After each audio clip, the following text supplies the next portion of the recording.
Existe uma parte da internet que não é acessada por navegadores comuns. A gente pode falar da Deep Web, que é um pouco mais tranquila, afinal você acessa a Deep Web toda vez que você entra com senha em algum site. Mas também existe a Dark Web, onde existem boatos de acontecerem as coisas mais terríveis que se possa imaginar. Então bem-vindos a mais um vídeo no canal. Se você gosta de conteúdo assustador, bizarro, misterioso, você tá no lugar certo. Toda semana tem pelo menos 3 vídeos longos, todo dia tem vídeo curto, então tem muito conteúdo pra vocês. Se você gosta desse tipo de conteúdo, não esquece de deixar seu like, se inscrever no canal, comentar outros temas que vocês querem ver aqui. As fontes e os créditos estão sempre na descrição do vídeo. E o vídeo de hoje é o último vídeo de 2024. Eu decidi que na primeira semana de 2025 eu não vou postar vídeo longo no canal. Então a gente volta dia 7, se eu não me engano. E eu tomei essa decisão porque, só pra vocês terem noção, desde que eu criei o canal, já faz pelo menos uns 3 anos que tá rodando assim, eu nunca tirei uma semana de férias. Nunca. Lógico que de vez em quando tem uma semana ou outra que eu acabo não conseguindo postar todos os vídeos que eu posto, mas, no geral, eu nunca fiquei uma semana sem postar nada,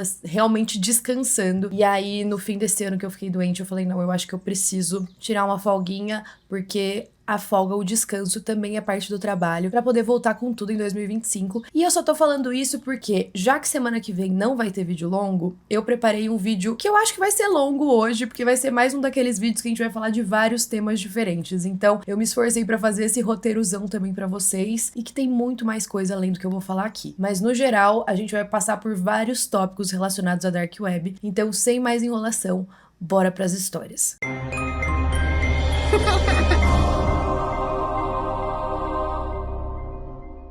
Agora, recapitulando a história do que é a Dark Web e a Deep Web. Eu não sou uma pessoa muito técnica nesse assunto, mas eu sou curiosa, então eu pesquisei bastante e basicamente o que existe, que a gente consegue acessar, é a internet normal, e muitas pessoas confundem muito a Deep Web com a Dark Web. A Deep Web ainda é um local onde a gente acessa todos os dias, porque todo site, toda rede social que você precisa entrar com login e senha é parte da Deep Web. Não tem um acesso livre para qualquer pessoa. Então você entrando nesses sites que precisam de senha, você já tá em uma parte da Deep Web. E além da Deep Web, existe a Dark Web, que é ainda mais difícil de acessar. Você não consegue acessar a Dark Web com um navegador comum. Para você acessá-la, você precisa estar conectado a um roteador chamado Onion, que na verdade é o Tor. O Tor foi criado para você conseguir acessar a internet de forma anônima, inclusive de VPNs. É tipo uma internet dentro da internet. Daí vocês devem estar pensando, tá, mas as pessoas usam a Dark Web só pra fazer coisas horríveis e clandestinas? Não, a verdade é que você consegue acessar qualquer site da internet comum na Dark Web também. O único problema é que ela é extremamente lenta, então não é muito recomendável. Mas tem pessoas que só querem fazer coisas bem anônimas na internet, que não necessariamente envolvem crimes, e também optam por usar o Tor. E é claro que a gente tem milhares de curiosos que também baixam o Tor pra poder fuçar lá. Eu, inclusive, já fui uma pessoa que fez isso muitos anos atrás. Eu baixei no meu computador pra ver como que era. E assim, se você não sabe mexer, é uma coisa bem difícil. Você tem que saber exatamente quais sites procurar, e eu fiquei morrendo de medo de, sei lá, o FBI bater na minha porta de saber que eu tava acessando a Dark Web, o que era uma coisa bem, tipo, nada a ver da minha cabeça, mas eu nem fiquei muito tempo. Agora, o passo pra você baixar o Tor e tal é fácil, você consegue achar vários tutoriais na internet pra fazer isso. E aí, dentro da Dark Web também, você tem acesso a um tipo de biblioteca como se fosse a Wikipedia, mas na verdade se chama Hidden Wiki, ou seja, seria essa wiki escondida. E aí nessa wiki você tem várias categorias de sites que você pode entrar e alguns links ali para eles. Todos esses sites, o final deles é sempre .onion, então mostra que não é de um navegador comum. Uma coisa que ficou muito famosa, que apareceu primeiro na Dark Web, foi a questão do Wikileaks, que vocês já devem saber. Todo aquele vazamento de dados foi primeiro para Dark Web antes de ir para a internet comum. Então a gente vê muitas coisas assim acontecendo. Muitos vídeos, fotos que aparecem primeiro na Dark Web e depois alguém vaza para os navegadores. Tem até alguns casos criminais que eu já contei para vocês que aconteceu exatamente isso. Um exemplo deles foi aquele caso terrível do Two Guys, One Hammer, ou era Three Guys?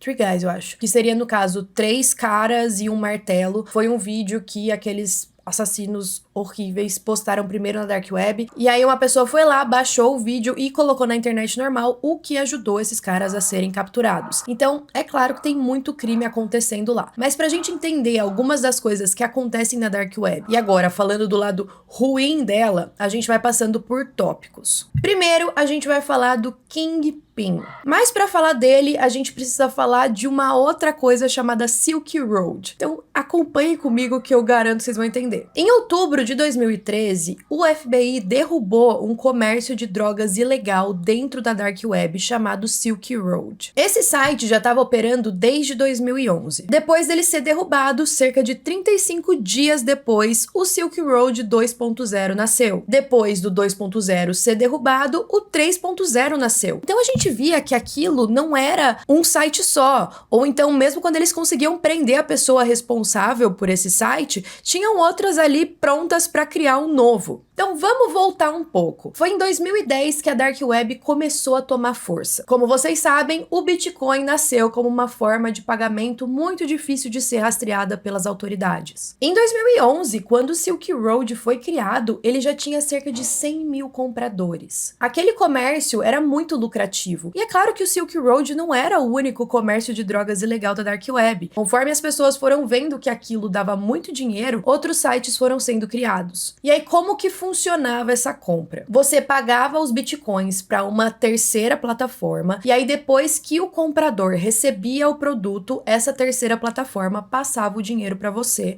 o vendedor. Agora, até algumas pessoas que trabalhavam nessa plataforma, nessa terceira plataforma, eram corruptos, tá? Roubavam um pouquinho do dinheiro ali. A gente tinha um cara chamado Ross Ulrich. Ele era formado em física e também em engenharia de materiais. Ele tinha algumas opiniões bem fortes com relação ao governo e a intervenção do governo na economia e na vida pessoal de qualquer pessoa. Ele acreditava que a gente deveria ter um mercado livre, onde qualquer pessoa poderia comprar o que ela quisesse e ela deveria assumir a responsabilidade pelo que ela estava fazendo. E aí, com esse intuito, ele criou o Silk Road. A princípio, não parecia que ele queria dizer que ele queria criar um mercado ilegal para vender drogas e armas e tal. Não, parecia que ele só queria deixar as pessoas livres para venderem e comprarem o que elas quiserem. Mas é claro que isso envolvia muita coisa ilegal. Quando o Silk Road expandiu um pouco e começou a vender armas, ele pareceu ser um pouco contra isso, apesar de não ter tanto controle assim. O Ross, antes dele se tornar tão popular nesse meio da Dark Web e conseguir se esconder bem, ele já tinha deixado um e-mail pessoal dele público em um fórum da internet. Isso porque depois que ele criou o Silk Road,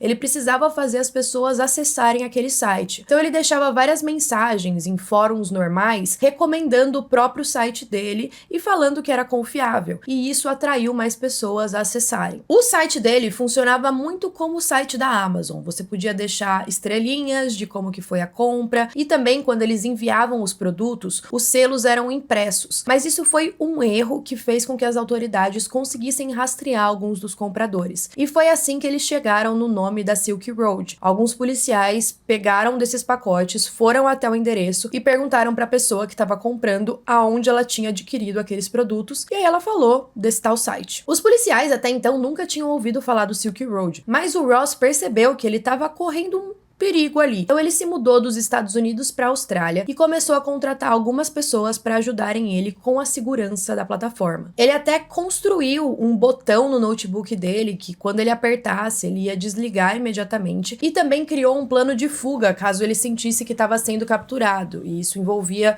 fugir do país, destruir o laptop, mudar de identidade. E aí as autoridades começaram a bolar um plano para tentar capturar o Ross, que eles ainda não sabiam que era o dono do Silk Road. Então vários policiais fizeram contas no site e começaram a conversar com ele e fazer várias compras para ver se eles descobriam alguma coisa. Depois de algum tempo, o Ross foi visto logando através de uma VPN em um café em São Francisco. Nessa época, ele já tinha voltado da Austrália e foi morar com um amigo de infância na cidade. Não demorou muito, é claro, para eles acharem aquele e-mail pessoal. Quando eles pesquisaram o nome dele, eles descobriram que ele tinha diversas identidades falsas, e quando ele foi capturado, ele estava visivelmente nervoso nervoso. E a parte engraçada dessa história é que os oficiais que descobriram as identidades falsas não sabiam da investigação com relação ao Silk Road. Então eles viram que tinha uma pessoa com várias identidades esquisitas, foram até o endereço dele, interrogaram ele deu uma explicação meio esfarrapada, mas como as autoridades acharam aquilo meio estranho, eles deixaram tudo relatado. E aí que o FBI e as outras autoridades que estavam investigando o Silk Road viram que teve também essa questão das identidades falsas, e aí ficou muito fácil deles irem atrás do cara. A forma que ele foi capturado também foi muito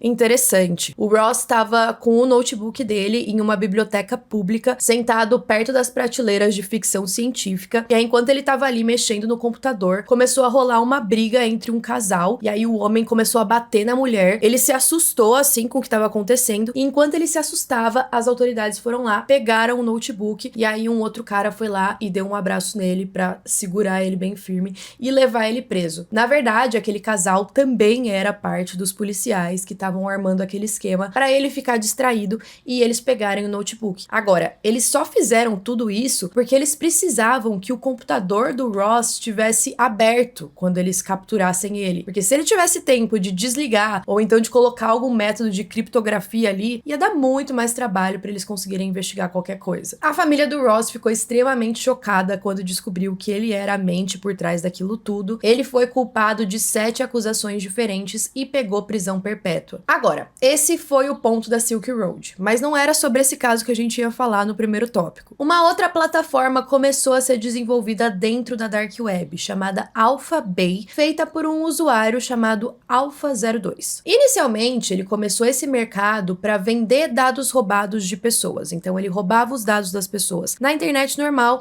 e colocava disponível na Dark Web para quem quisesse comprar. Mas logo isso foi escalando para drogas, para arma, para malwares. Ele só tinha 3 itens específicos que eram proibidos de serem vendidos na plataforma. Itens relacionados a abuso infantil, acidente e morte e informações bancárias russas. Aí vocês devem estar se perguntando, informações bancárias russas? Por que russas? A gente não sabe por que ele colocou isso. Algumas pessoas começaram a desconfiar que talvez ele fosse parte da máfia russa, ou então que ele era russo, então ele não queria prejudicar o próprio país. Mas nunca foi assim, nunca ninguém descobriu o porquê. Menos de um ano depois do lançamento do site, ele já tinha mais de 200 mil usuários. O Alpha02 recebia uma porcentagem de todas as transações que eram feitas no site dele. Então, tudo que era vendido lá, ele recebia de 2 a 4%. Não preciso nem falar pra vocês que logo esse cara tava milionário. Ele foi contratando outros funcionários e ele também decidiu se aposentar das tarefas do dia a dia. Então, ele não ficava ali o tempo todo cuidando das transações. Ele também mudou o nome dele de Alpha02 para só admin. Todas as comunicações pro tal do admin tinham que ser feitas através de um outro cara, funcionário dele, que tinha como usuário o D-Snake. Agora, as autoridades precisavam saber de onde estavam vindo os servidores da AlphaBay. Eles também fizeram o mesmo processo do Silk Road, tentaram comprar drogas de forma anônima para ver se descobriam mais coisas, mas nada estava dando certo até 2016, quando um funcionário do DEA dos Estados Unidos, que cuida dessa questão de drogas, chamado Robert Miller, recebeu um e-mail de um usuário anônimo. Isso porque assim que você se registrava no AlphaBay, você recebia um e-mail de boas-vindas. Mas quando o AlphaBay começou, o tal do Alpha02 tinha cometido um erro, porque esse e-mail de boas-vindas, você conseguia encontrar o e-mail que estava enviando isso para eles. Deixa eu explicar melhor. Por exemplo, eu tô mandando um e-mail de boas-vindas para as pessoas que estão acessando o meu site. O meu e-mail pessoal estava escondido ali de uma forma que pessoas um pouco mais experientes nessa parte de hack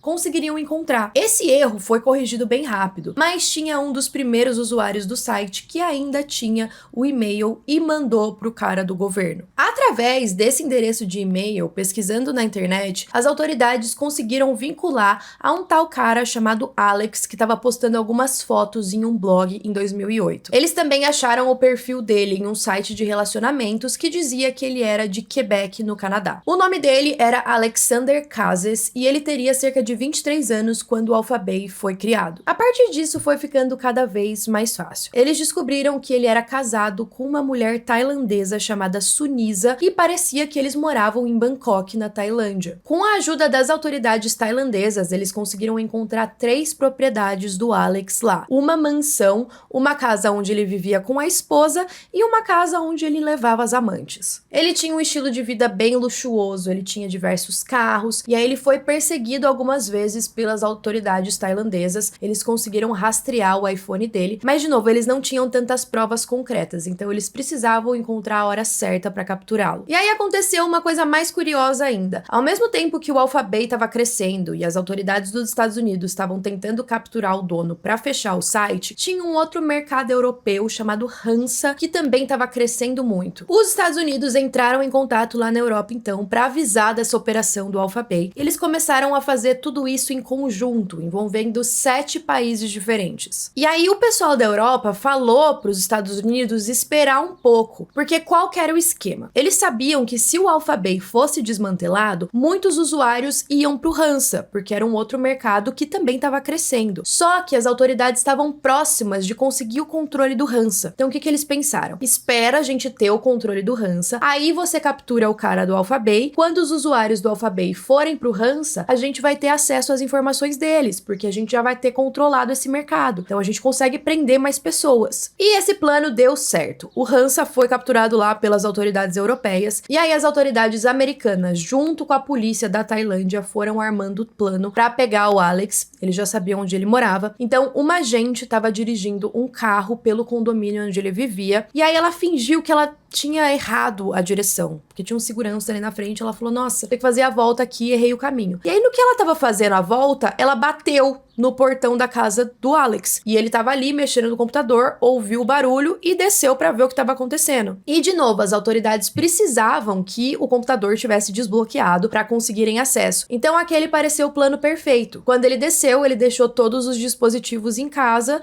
desbloqueados. E aí ele foi ver o que estava acontecendo, abriu o portão. No que ele abriu o portão, ele foi capturado por diversos guardas. Na época em que ele foi preso, ele tinha uma fortuna de 23 milhões de dólares e a esposa dele também foi acusada de lavagem de dinheiro. Uma semana depois, no dia 12 de julho, o Alex acabou tirando a própria vida na prisão. E o que eles estavam prevendo realmente aconteceu. As pessoas migraram do Alphabet pro Hansa, e aí durante um mês as autoridades viram milhares de usuários fazendo compras na plataforma e foram coletando todas as informações incriminatórias. Logo depois, o Hansa também foi desligado. Então, foi assim que as autoridades conseguiram desmantelar alguns dos mercados clandestinos da Dark Web. Mas, como vocês devem imaginar, não eram os únicos, eram mercados muito grandes, foi uma grande vitória que eles conseguiram fazer isso, mas é claro que eles têm esforços sempre para poder desmantelar cada vez mais esses mercados que vão ficando cada vez mais seguros e mais aprimorados. Em segundo lugar, a gente vai falar de um cara chamado Ryan Montgomery. O Ryan é considerado um hacker ético. E se vocês procurarem vídeos dele no YouTube, vocês vão achar coisas bem interessantes, porque ele conta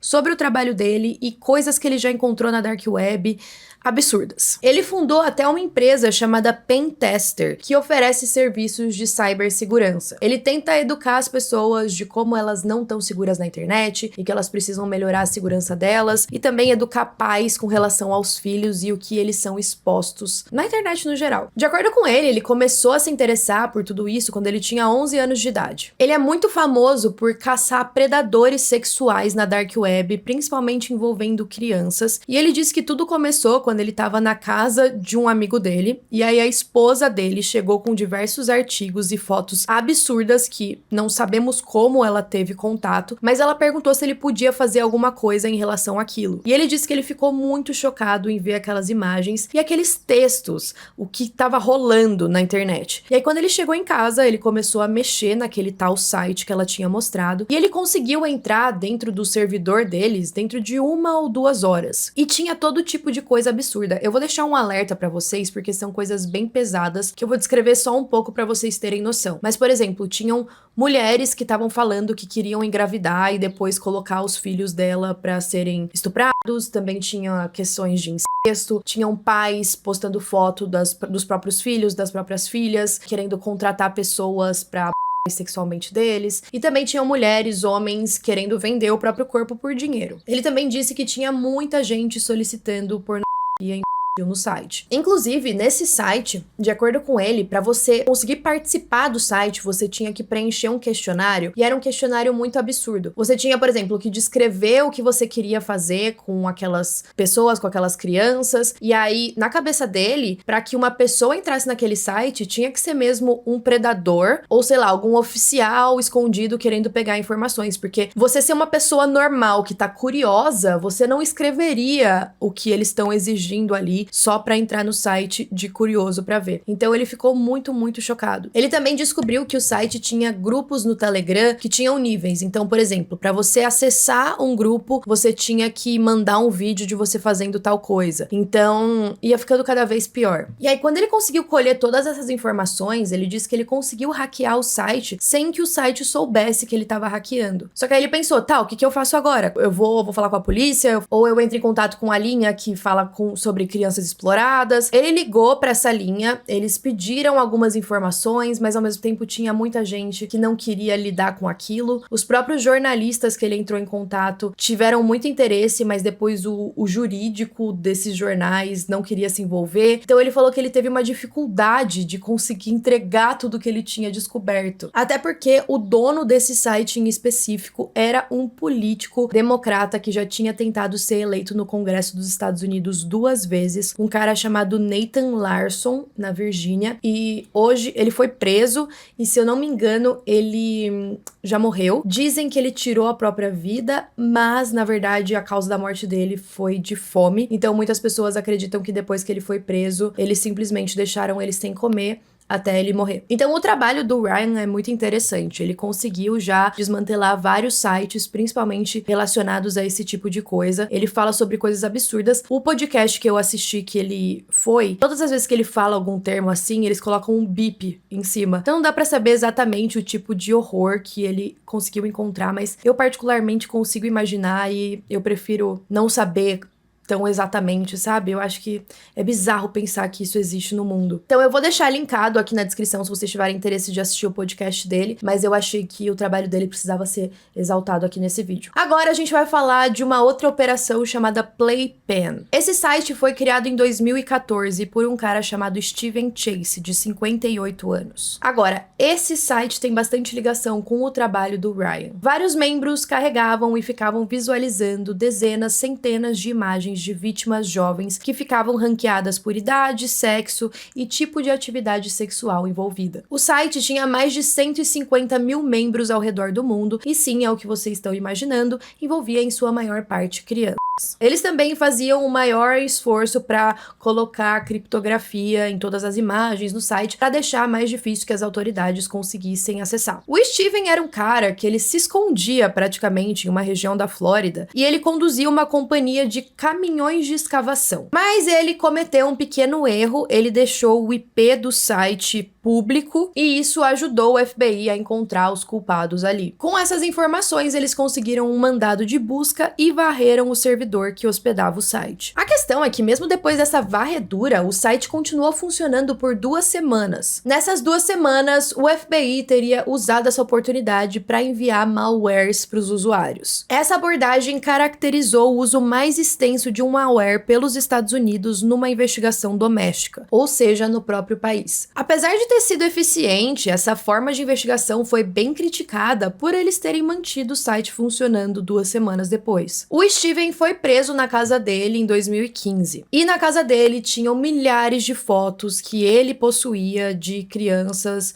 Terrível. Em maio de 2017, ele foi condenado a 30 anos de prisão e o júri também decidiu que o réu se desfizesse de todos os bens que adquiriu através do site, incluindo a casa, o computador e uma mochila com vários arquivos. Além disso, a investigação dele levou a outras investigações e outras condenações, sendo elas 25 produtores desse tipo de conteúdo estão sendo perseguidos, 51 agressores práticos foram processados, 55 crianças foram identificadas identificadas e resgatadas, e houveram 548 prisões internacionais. Outra coisa que rola muito na Dark Web é o Dark Market de dados roubados. Então a gente já falou um pouquinho sobre isso, mas basicamente são as pessoas que pegam todos os nossos dados que são coletados na internet normal e depois vendem pra galera na Dark Web. Então isso pode incluir informações pessoais, endereço, dados de empresa, dados de cartão de crédito. Uma coisa que o próprio Ryan Montgomery fala é que a gente não tá nem um pouco seguro na internet, que o que a gente considera como segurança é muito fácil de se tornar inseguro. Daqui a pouco, inclusive, a gente vai falar de um caso muito grande de roubo de dados. Mas antes disso, vamos falar dos famosos assassinos de aluguel. Existia um site muito famoso na Dark Web chamado Bessamafia. Esse site dizia que qualquer pessoa poderia contratar um assassino de aluguel em qualquer parte do mundo. O pagamento era feito através de bitcoins e os valores variavam de $5.000 a $20.000. Devem estar pensando, até que não é tão caro. Pois é.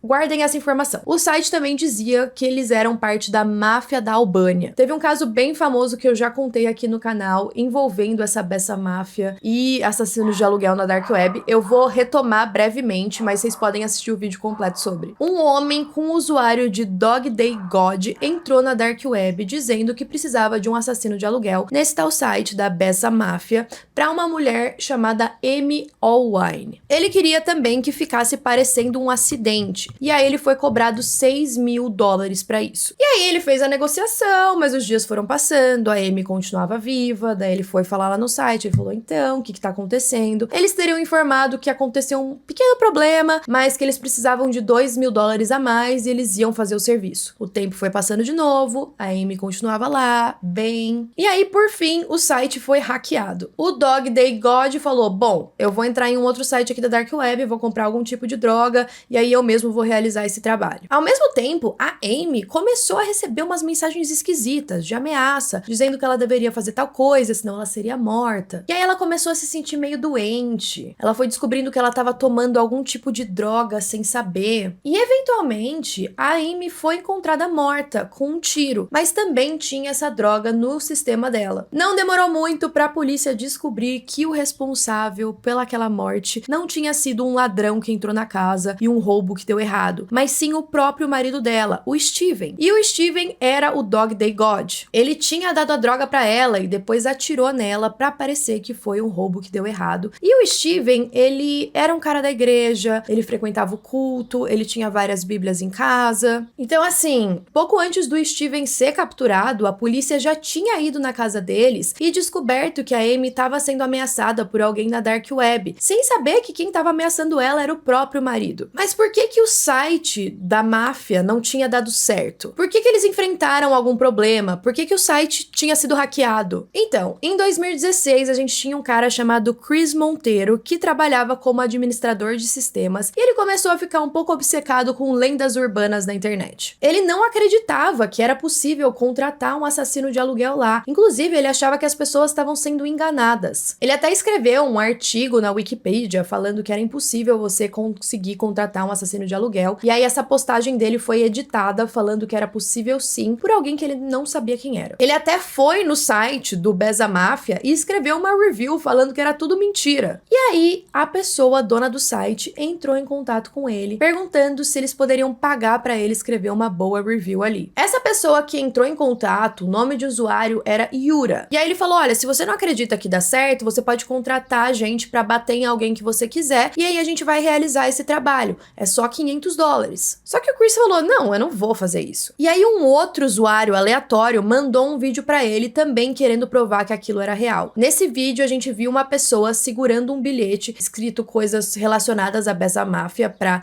acreditarem que era alguém contratado por esse site que estava realizando aquilo, e no fundo tinha um carro sendo incendiado. O Chris pegou esse vídeo, foi até a polícia britânica e eles conseguiram rastrear o vídeo até os Estados Unidos. Só que depois eles descobriram que não era uma pessoa da Bezamáfia de fato, era só alguém que estava querendo estar envolvido. Mas o Chris não desistiu. Ele escreveu pro dono do site falando que ele queria sim encomendar um assassino de aluguel para uma pessoa. Essa pessoa seria o Bob o Construtor. Sim, o Bob o Construtor que vocês devem estar pensando do desenho animado. Ele também conseguiu encontrar uma vulnerabilidade no site que fez com que ele conseguisse baixar vários dados de lá. Então, nesses dados tinham vários nomes de pessoas que estavam tentando contratar assassinos de aluguel. E lá tinha todo tipo de coisa. Pessoas estavam pedindo para fingir um acidente, pessoas que queriam que a outra morresse afogada. E ele também descobriu que ninguém nunca de fato tinha morrido, mas as pessoas estavam pagando por isso. A desculpa do site era que sempre dava alguma coisa errada e pediam mais dinheiro. Tinha só uma pessoa que fez um pedido falando que queria ser um dos assassinos de aluguel. Inclusive foi ele também que fez aquele vídeo do carro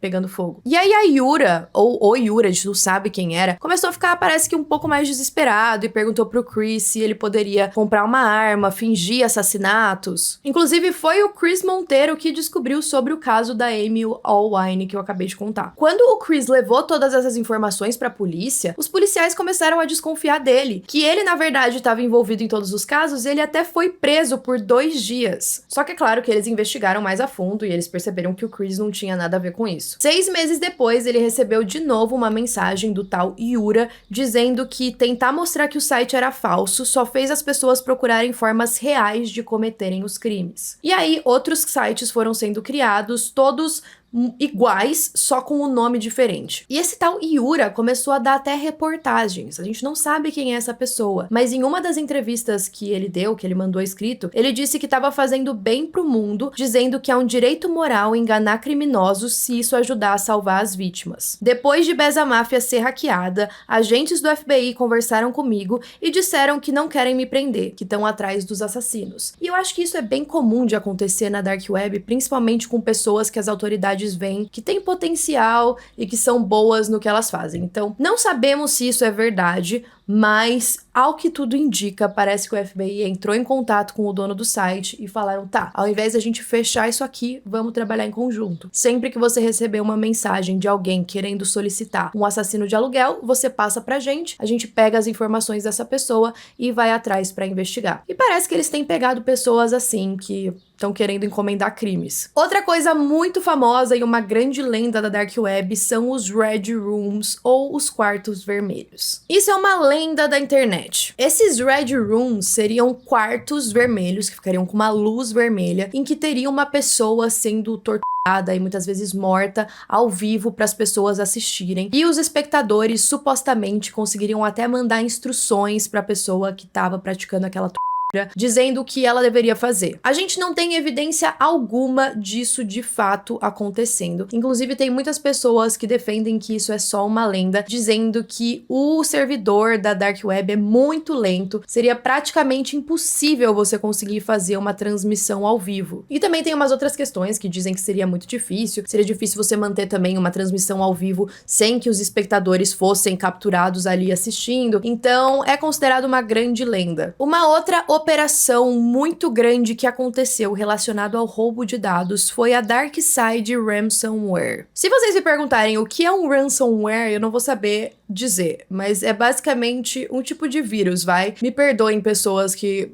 sabem mais do que isso do que eu, mas não é tão importante assim a definição, eu vou explicar. Basicamente, alguns hackers estavam invadindo sistemas de grandes empresas, colocando aquele vírus ali que paralisava todas as atividades, você não conseguia mais mexer no computador, pegavam todos esses dados e aí o que eles faziam? Entravam em contato e falavam, olha, a gente tem todos esses dados, se vocês quiserem os dados de volta, vocês vão ter que pagar uma determinada quantia em dinheiro. Em um dos casos, uma dessas gangues se chamava NetWalker. Aparentemente era do leste europeu e os desenvolvedores que criaram o software. Todas as vítimas recebiam a mesma nota de resgate, dizendo as mesmas coisas. E isso foi rolando durante algum tempo, as empresas ficaram em completo choque, elas já estavam dispostas a pagar a quantia para poder receber os dados, e mesmo se eles pagassem a quantia, eles não recebiam todos os dados de volta, tá? Eles recebiam cerca de 70% a 80%. Aí teve o user 128 que atacou com uma companhia de telecomunicação em Tampa em 2020. E aí, por conta desse ataque, as autoridades conseguiram um endereço de IP que estava vindo da Polônia. Na verdade, o servidor era da Polônia. E aí, com cada um dos ataques, esses hackers iam deixando mais informações para trás. As evidências mostravam que ele estava morando em uma pequena casa que também ficava no Canadá. Eles encontraram o suspeito, um cara chamado Sébastien Vachon Desjardins. Ele tinha 33 anos. Agora, o Sébastien, ele já era um traficante de drogas condenado. Então, assim, ele já tinha passado por uma prisão por conta de drogas e as autoridades ali conheciam ele. Ele até trabalhava na parte de TI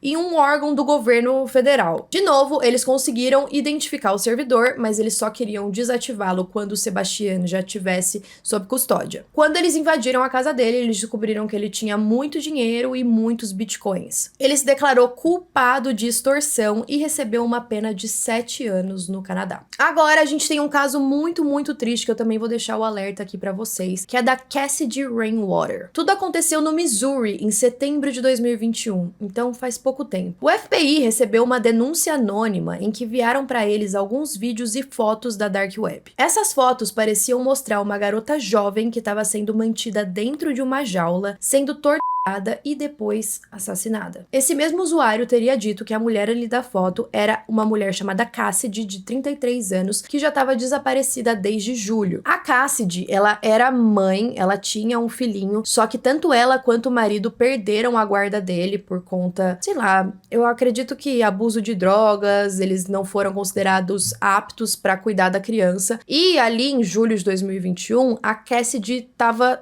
sem casa. E aí, no dia seguinte em que o FBI recebeu as fotos, eles realizaram uma operação de busca e apreensão em uma propriedade de um cara chamado James Phelps. Mas por que eles foram direto na casa do James? Porque eles já tinham falado com o James sobre o desaparecimento da Cassidy. Parece que uma prima dela viu a Cassidy pela última vez junto com o James indo pra casa dele. E aí os policiais já tinham o interrogado porque o James falou que ela passou sim um tempo na casa dele. Ele morava em um rancho em uma rua que se chamava Moonvale, e o rancho dele era no completo meio do nada. Era bem filme de terror, assim, era uma casinha no meio da floresta, e ele falou que abrigou ela por um tempo, até que um dia, durante a noite, ela falou que ela ia voltar pro Colorado, e ela teria pegado um ônibus pra ir embora. O James também era considerado pelas pessoas que viviam ali nos arredores como um cara estranho, assustador, e aí pelas fotos, os policiais perceberam que o local onde estava aquela jaula parecia ser um local meio remoto. Então, quando eles voltaram lá para busca e apreensão,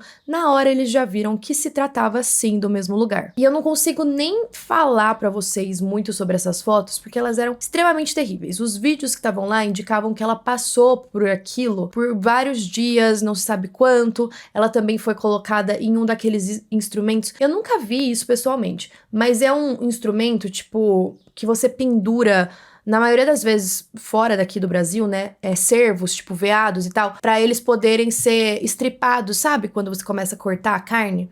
Ela foi presa em um desses negócios e aí ela foi desmembrada, enfim. E aí, quando os policiais chegaram na propriedade de novo, eles viram que aquela tal jaula ainda tava lá, mas não tinha nenhum sinal da Cassidy. Na geladeira do James também tinham vários pacotes de carne, e nesses pacotes estavam os números 7/24, que teria sido o último dia em que a Cassidy foi vista. O James, é claro, foi levado para a delegacia, eles fizeram testes naquela carne e descobriram que se tratava dela. Quando o James foi levado para interrogatório, ele não falava nada, mas aí os policiais entraram em contato com um cara que morava com ele, o Timothy. Sim, ele tinha um colega de casa e os dois eram amigos desde muito tempo. Parece que eles se conheceram no ensino médio e aí, enfim, deviam praticar todo tipo de loucura e coisas terríveis juntos. O Timothy, primeiro, falou que ele ficou chocado com aquela história, que ele não sabia de nada. Só que aí os policiais falaram, tá, o seu celular tá indicando que você tava lá na casa naquele dia. Como assim você não sabe de nada? E aí, com essa informação, ele mudou a história. Ele falou que não só sabia que a Cassidy tinha sim sido mantida em uma jaula, como ele também sabia tudo o que tinha acontecido com ela. Ele disse que o James tinha pedido ajuda pra amarrar a Cassidy, e aí, enquanto o Timothy ficou segurando os pés dela, o James teria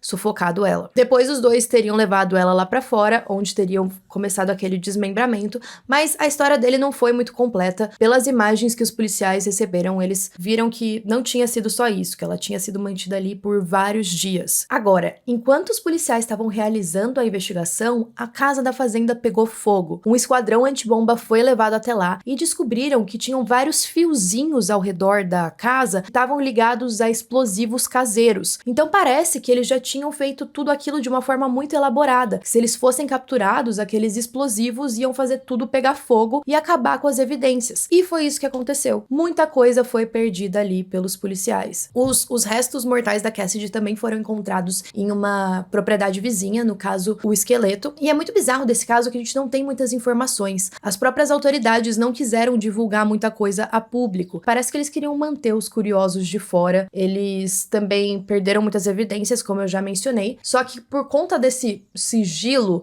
várias teorias começaram a surgir. Primeiro que, como que aquelas pessoas tiveram acesso às fotos na Dark Web para mandar para as autoridades? Será que isso já estava acontecendo mais vezes? Será que eles tinham algum site que comercializava aquilo? O que eles estavam fazendo? Um fato bem curioso também é que a própria mãe da Cassidy tinha desaparecido alguns anos antes e o esqueleto dela também foi encontrado em uma propriedade por ali. Então muitas pessoas começaram a desconfiar que talvez tinha sido culpa dos dois também. O Timothy também chegou a mencionar que ele e o James já tinham ido em um Walmart local em busca de vítimas. Enfim, essa história foi muito triste para toda a família, descobrir o que tinha acontecido. A Cassidy sofreu muito, eu não consigo nem imaginar, e a família dela tentou mover uma ação também para conseguir uma compensação financeira. Eles pediram uma grana bem alta, mas o James e o Timothy não tinham condições de pagar. Se eu não me engano, eles foram condenados a pagar cerca de $25 mil, o que não tem um valor que pagaria uma vida de uma pessoa, isso é óbvio, mas eu acho que $25 mil é uma quantia muito, muito pequena, mas os dois foram condenados à prisão perpétua. E assim, eu mencionei o caso da Cassidy, mas é muito triste saber que isso acontece muito, gente, na Dark Web. Me incomoda tanto quando eu pesquiso e eu vejo que isso realmente acontece, sabe? Parece que é uma coisa tão surreal pensar que existem pessoas assim no mundo. Mas enfim, o próximo tópico é da Blank Room Soup. Essa também é mais uma das lendas da internet, mas eu acho bem curiosa. Vocês já devem ter se deparado com esse vídeo em algum momento na internet. Ele mostra um homem comendo um tipo de sopa em uma tigela e atrás dele tem dois caras com uma fantasia muito estranha. E o cara que tá comendo a sopa parece que ele tá sofrendo, que ele tá chorando, que ele não quer comer aquilo, como se ele estivesse sendo obrigado a isso. E aí esse vídeo saiu ali na Dark Web, mas a maioria das pessoas acredita que é só um vídeo falso. Uma das teorias é que seria um vídeo de tortura, que o homem tinha sido sequestrado e estaria sem comer por cerca de 4 dias e que o que estava sendo servido para ele seriam os restos mortais da esposa que tinha sido morta por aqueles homens vestidos de preto. Tipo, uma coisa bem perturbadora. Outras pessoas falavam que era um experimento humano testando o limite daquele homem, ou então algum outro experimento macabro. Apesar da gente ter várias teorias, ninguém nunca conseguiu explicar de fato o que é esse vídeo. Mas tem uma explicação que pra mim parece mais plausível. Existia um canal no YouTube chamado Ray TV. Nesse canal tinham vários vídeos desses tal personagens fantasiados. Eles fazem várias coisas estranhas, mas é claro que nenhum desses vídeos é tão bizarro quanto esse da sopa. O diretor é um cara chamado Raymond. E ele é bem famoso, ele já dirigiu episódios dos Simpsons, várias outras produções famosas como Frozen, Detona Ralph. E segundo informações dele, esses personagens fantasiados que aparecem no vídeo eram parte de um antigo projeto que ele tinha. Ele falou que já tinha feito várias apresentações com esses personagens em lugares diferentes, mas ele disse que ele não era o responsável pelo vídeo da sopa. E aí ele teria falado que em uma das apresentações que ele estava usando essas fantasias, algo estranho aconteceu. Ele falou que o camarim dele era muito pequeno e não tinha fechadura na porta. E aí eles fizeram a apresentação normal, quando eles voltaram pro camarim, eles perceberam que aquelas fantasias tinham desaparecido. E o camarim também levava para uma rua muito movimentada e ele disse que era impossível descobrir quem tinha pegado elas. Ele também falou que algumas semanas depois, quando ele chegou em casa, ele recebeu um e-mail com o título daquele vídeo e era o vídeo da sopa usando os personagens dele. E aí ele teria decidido colocar o vídeo na internet para outras pessoas verem, principalmente os amigos, uma coisa bem bizarra que estavam fazendo com os personagens dele. E ele também acreditava que a pessoa responsável teria assistido vários dos vídeos dele, porque até os movimentos dos personagens eram iguais. Assim, apesar de ter dessa história, que vocês devem até estar pensando, tá, parece plausível, tinha vários pontos cegos ali, tinha umas questões de tipo, nunca foi confirmado que aquela apresentação naquele tal lugar realmente aconteceu, ou que os bonecos foram realmente roubados. A verdade mesmo é que a maioria das pessoas acredita que o vídeo foi um golpe de marketing. O Raymond tinha uma irmã que estava lançando um clipe que tinha aqueles personagens, então eles acreditam que ele só surgiu com essa história bizarra pra tentar promover a carreira musical da irmã. De qualquer forma, a gente não sabe exatamente o que é verdade e o que não é. E agora a gente vai pro último tópico, que na minha opinião é um dos mais interessantes e que muitos de vocês já devem ter ouvido falar, que é o Cicada 3301. Eu acho que o Cellbit fez vários vídeos sobre isso aqui no YouTube. Eu vou dar uma visão geral do que é isso e por que tem toda essa teoria, essa coisa meio lenda por trás dessa história. Tudo começou no dia 4 de janeiro de 2012, em que um usuário de um fórum muito antigo chamado 4chan postou uma imagem em um painel aleatório do site. Esse usuário usava um pseudônimo do 3301 e ele desafiou as pessoas a descobrirem uma mensagem que estava nessa imagem. E aí, como que foi? Muitas pessoas ficaram intrigadas e aí, pouco depois da imagem ser postada, eles descobriram que quando você abria o arquivo usando um editor de texto, tinha uma sequência anexada de um texto legível que podia ser encontrado ali. E aí, essa sequência tinha uma cifra que, depois de decifrada, formava um link para uma outra imagem. E aí, tudo isso parecia um beco sem saída, mas depois, usando um outro tipo de aplicativo, alguns usuários conseguiram achar algumas outras imagens escondidas ali, algumas outras mensagens. Todas essas informações extraídas levaram para um subreddit, e nesse subreddit tinha informações sobre um livro. O livro tinha um código que poderia ser usado para descobrir um número de telefone, e aí quando você ligava para esse número de telefone, ele reproduzia essa mensagem pré-gravada. Very good. You have done well. There are 3 prime numbers associated with the original final.jpg image. 3301 is one of them. You will have to find the other 2. Multiply all 3 of these numbers together and add a .com on the end to find the next step. Good luck. Goodbye. E assim, depois que essa imagem foi postada, na semana seguinte virou uma febre. Todo mundo queria saber o que aquilo significava ou aonde ia dar. Quem era a pessoa que postou? O que aquela cigarra significava? Tinha alguma organização por trás? E aí, depois de um tempo, começaram a surgir rumores que poderia ser o trabalho de alguma agência ou até mesmo de uma sociedade secreta que queria recrutar algumas pessoas que fossem experientes em criptografia. Depois de um tempo, todos os usuários que estavam conseguindo decifrar aquilo foram direcionados para um site. O site tinha uma contagem regressiva e, de novo, a imagem da tal cigarra. Quando a contagem regressiva chegou a 0, a página foi atualizada com algumas coordenadas. Essas coordenadas levavam para lugares em diferentes partes do mundo, que incluíam 14 locais em 5 países diferentes. E aí, cada pessoa foi obrigada, que estava ali próximo dos locais, a sair de casa e ir para ver se tinha alguma coisa ali ou não. E em todas essas localizações, eles encontraram o símbolo da cigarra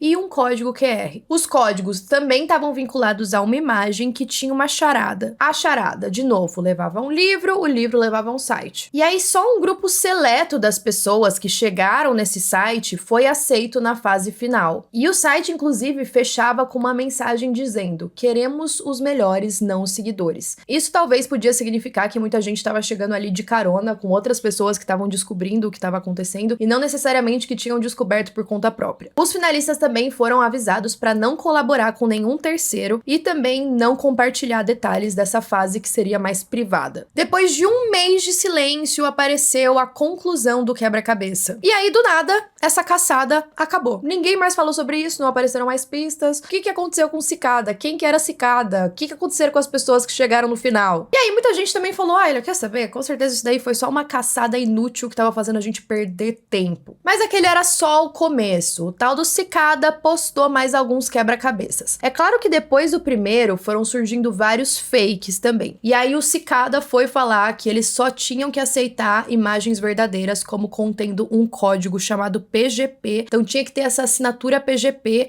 para garantir que era deles. Se não tivesse, era alguma cópia. A Cicada voltou pro tal segundo round 1 ano depois. O segundo quebra-cabeça não era muito diferente do primeiro. Só que nesse caso, em determinado momento, foi descoberta uma gravação chamada The Instar Emergency. Uma outra pista levava a uma conta no Twitter que levava a uma imagem, e essa imagem tinha um tipo de alfabeto rúnico, que por um tempo permaneceu como um mistério. De novo, foram dadas coordenadas, dessa vez para 8 localidades em 4 países diferentes. Esse quebra-cabeça não terminou com uma mensagem oficial, simplesmente Cicada desapareceu. A terceira rodada aconteceu no início de 2014. Esse terceiro parecia girar em torno de um livro estranho. O livro tinha o título de Liber Primus, que seria primeiro livro em latim, e parece que foi escrito pela galera ali do Cicada. E foi aí que fez sentido aquelas palavras rúnicas de 2013, porque o livro foi escrito, na maior parte, em runas. E aí lá dentro tinham várias ideias filosóficas e ideológicas, e parecia ser um tipo de manifesto. Lá dentro também tinham vários códigos e pistas diferentes. E aí foi passando 2014, foi chegando 2015, e muitos usuários começaram a pensar que para eles conseguirem novas pistas, o livro todo teria que ser decodificado. E naquele ponto tinham 74 páginas com runas e só 19 tinham sido traduzidas com sucesso. No início de 2016, ainda sem ter o livro completamente traduzido, o Cicada incentivou um reexame pelos usuários. E aí foram se passando 4 anos com um silêncio mínimo de Cicada, ninguém sabia o que estava acontecendo, se tinha desaparecido mesmo, se aquilo era um tipo de brincadeira. A gente tem uma suposição do que os primeiros finalistas teriam recebido depois do primeiro quebra-cabeça. Parece que o Cicada teria se descrito como um grupo internacional que acredita que a privacidade é um direito inalienável. E aí o objetivo dele seria recrutar indivíduos com ideias semelhantes em um esforço para desenvolver soluções conscientes da privacidade. Esse e-mail de finalista teria sido vazado por um participante, só que aquela assinatura PGP teria sido removida pela pessoa que vazou. E parece que não existe uma versão com assinatura válida, então a gente não sabe se isso é verdade ou não. E assim, a ideia de uma empresa querer recrutar pessoas dessa forma online não é tão distante da realidade assim. Tem algumas outras empresas que já fizeram alguns métodos semelhantes. Mas mesmo que fosse verdade, o que aconteceu com esses finalistas? Quem eles são? O que eles estão fazendo agora? A gente sabe um pouquinho, mas é muito difícil você diferenciar quem é um finalista de verdade ou quem só tá falando o que é. Em 2015, a revista Rolling Stone teria publicado o depoimento de 2 supostos finalistas. Eles falaram que depois de receber o e-mail de Cicada, eles foram levados para um fórum na Dark Web. Nesse fórum, eles poderiam se comunicar com cerca de 20 outros recrutas. E aí falaram para eles que Cicada 3301 foi fundada por um grupo de amigos que compartilhavam ideias comuns sobre segurança, privacidade e censura. O objetivo era trabalhar em coletivo para desenvolver aplicativos de software alinhados com essa ideologia, assim como teria sido naquela carta vazada, que a gente já sabia, só que daí você fica se perguntando, tá, será que esses supostos finalistas eram reais mesmo? Ou será que eles viram essa carta vazada e começaram a falar as mesmas coisas que estariam nela? Um dos supostos vencedores seria um cara chamado Marcus Warner, e ele tem um canal no YouTube, e vocês podem procurar vídeos dele, que se chama Nox Populi. Ele disse que ele foi um dos finalistas do segundo quebra-cabeça. Ele falou que ele recebeu um convite para se juntar ao Cicada, mas ninguém convidou ele para entrar em um fórum, só falaram para ele ser paciente. E aí ele falou que mais ou menos em maio de 2013 toda a comunicação com eles cessou. Ele também disse que ele contatou outros supostos vencedores e a experiência com eles foi semelhante. De acordo com ele, todas as histórias eram iguais, fomos convidados a ingressar no 3301, então algo aconteceu e o silêncio seguiu um pedido de paciência. Ele também supõe que cerca de 5 outras pessoas completaram o segundo quebra-cabeça, em contraste com os 20 e tantos vencedores do primeiro. Então parece que a cada quebra-cabeça que passava, menos pessoas iam conseguindo o acesso final. E aí perguntaram para esse tal do Nox Populi quem deveria ser a galera do Cicada, e ele falou que acredita que deve ser um resquício do movimento cyberpunk no final dos anos 80 e 90. De acordo com ele, essencialmente um pequeno grupo de ativistas que defende o uso generalizado de criptografia forte e tecnologias que melhoram a privacidade. Mas ele admite que não tem como saber com certeza. Então assim, esse Cicada se tornou um dos maiores mistérios da internet. Eu achei extremamente interessante, porque